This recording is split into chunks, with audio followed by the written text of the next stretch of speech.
Hello दोस्तों, राधे राधे। अगर आप चैनल में नए हैं तो लाइक एंड सब्सक्राइब करें और वीडियो में अंत तक बने रहें। अब आइए जानते हैं चतुर्मास की आखिरी एकादशी यानी रमा एकादशी के बारे में। जानिए महत्व क्या है, पूजा विधि और पौराणिक कथा क्या है।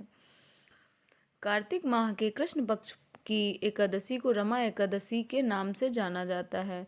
रमा का अर्थ लक्ष्मी से है, इसीलिए इस दिन लक्ष्मी जी के साथ साथ भगवान विष्णु जी के केशव स्वरूप की पूजा अर्चना की जाती है।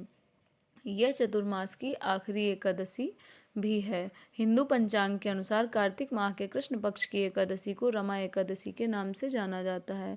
रमा का अर्थ लक्ष्मी से है, इसीलिए इस दिन लक्ष्मी जी के साथ विष्णु जी के केशव स्वरूप की पूजा अर्चना की जाती है। यह चतुर्मास की आखिरी एकादशी भी है। रमा एकादशी तिथि का प्रारंभ 16 अक्टूबर दिन शुक्रवार को दोपहर 10:35 से हो रहा है और इस तिथि का समापन 17 अक्टूबर दिन शनिवार को सुबह 11:12 पर होगा। ऐसे में उदय तिथि के आधार पर रमा एकादशी 17 अक्टूबर शुक्रवार को मनाई जा रही है। रमा एकादशी व्रत का महत्व क्या है। शास्त्रों के अनुसार धर्मराज युधिष्ठिर ने के आग्रह पर भगवान श्री कृष्ण सभी पापों से मानव को मुक्त करने वाली पावन रमा एकादशी के महात्म के बारे में बताते हैं। जो मनुष्य साल भर आने वाली एकादशी के व्रत धारण नहीं कर पाता, वो महज इस एकादशी का व्रत रखने से ही जीवन की दुर्लभता और पापों से मुक्ति पाकर सुखमय जीवन जीने लगता है। पद्म पुराण में उल्लेख है कि जो फल कामधेनु और चिंतामणि से प्राप्त होता है, उसके समतुल्य फल रमा एकादशी के व्रत रखने से प्राप्त हो जाता है। सभी पापों का नाश करने वाली और कर्मों का फल देने वाली रमा एकादशी का व्रत रखने से धन धान्य की कभी कमी नहीं होती, दूर हो जाती है।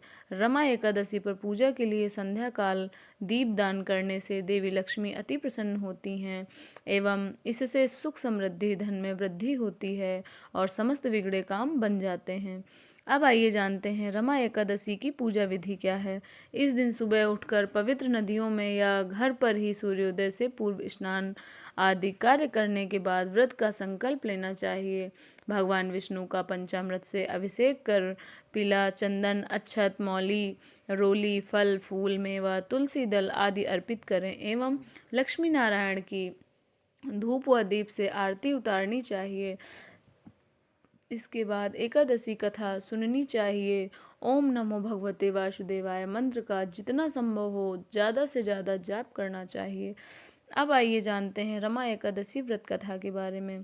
प्राचीन समय मुकचुंद नाम का दानी धर्मात्मा राजा राज्य करता था। वह भगवान विष्णु का परम भक्त था, इसीलिए वह और उसकी समस्त प्रजा एकादशी व्रत करती थी। उसकी कन्या चंद्रभामा विवाह राजा चंद्रसेन के पुत्र शोभन के साथ हुआ, जो राजा मुचकुंद के साथ ही रहता था।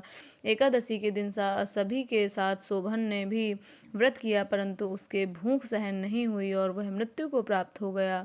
चंद्रभामा ने पति के साथ खुद को सती नहीं किया और पिता के यहाँ रहने लगी। उधर एकादशी व्रत के पुण्य से शोभन को अगले जन्म में मंदरांचल पर्वत पर आलीशान राज्य प्राप्त हुआ।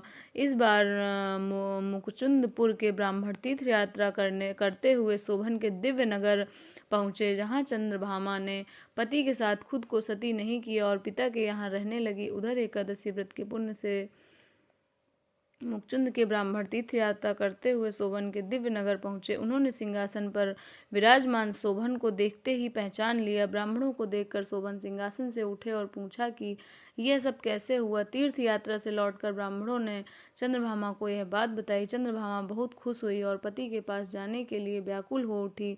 वह वाम ऋषि के आश्रम पहुंची। चंद्रभामा मंदरांचल पर्वत पर पति शोभन के पास पहुंची।